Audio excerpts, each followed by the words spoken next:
இதெல்லாம் அந்த டைம் யாரும் எடுத்து கூட பார்க்க மாட்டாங்க. வெளியே ஓடும்.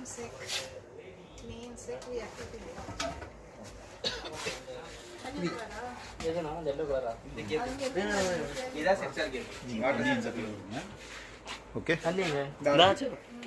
சும்மா ஒரு ட்ராப் மட்டும். இங்கே வாங்க, பார்த்துக்குங்க. டைல் அப்படி ஓரம் வச்சுருங்க, நம்ம திரும்ப போட்டுக்கலாம். சைடில் வச்சுருவானா? இங்கே வச்சுருவா. அந்த இடத்துல இங்கே விடுங்க, தரையோட இருக்குல்ல. ஊத்துறா ஊத்துறா. அவ்வளோதான். வாட்டர் லீக்கேஜும் அலாரத்தில் ஆக்டிவேட் ஆகிருக்கு.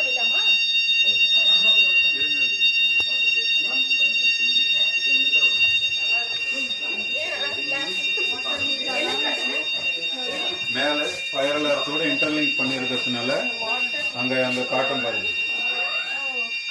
WLD panel 1.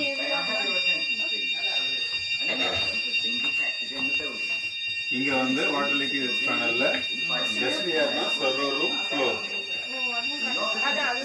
நேம் கொடுத்துட்டேன் நான், அதனால் நேம் வரும் உங்களுக்கு.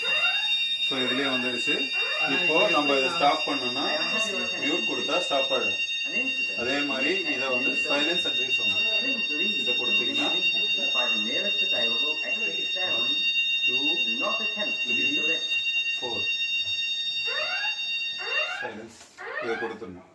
ஏன்னா WLD அதோட இன்டர்லிங்க் பண்ணி வச்சிருக்கேன். எல்லாம் அலாம் சிஸ்டம் எல்லாமே ஃபயர் அலாரத்தோட லிங்க்ல இருக்கும். ஃபயர் அலாரம் மூலமா சவுண்ட் வரும். இப்போ வந்து அது மியூட் மட்டும் இது பண்ணி, இது மியூட் கொடுத்தாச்சு. இது ரீசெட் கொடுக்க கூடாது. ரீசெட் பண்றதுக்கு முன்னாடி அந்த தண்ணியை கிளியர் பண்ணிடணும், ஈரம் இருக்கக்கூடாது.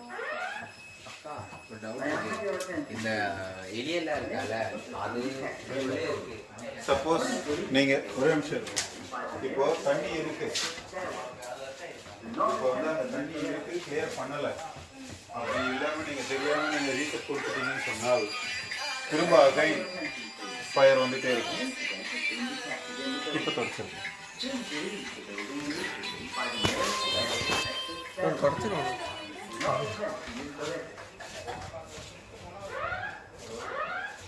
கீழே தொடச்சிருங்க. அவங்க PMC கிளம்பிட்டாங்களா? தம்பியை தூக்கக்கூடாது. இல்லை தண்ணி மட்டும் தொடச்சு போடும். அது ஃபுல்லாக ஈரெல்லாம் தொடச்சிரும். அது விட்டுரு, கரையோட வச்சு அமைக்க வச்சிரு.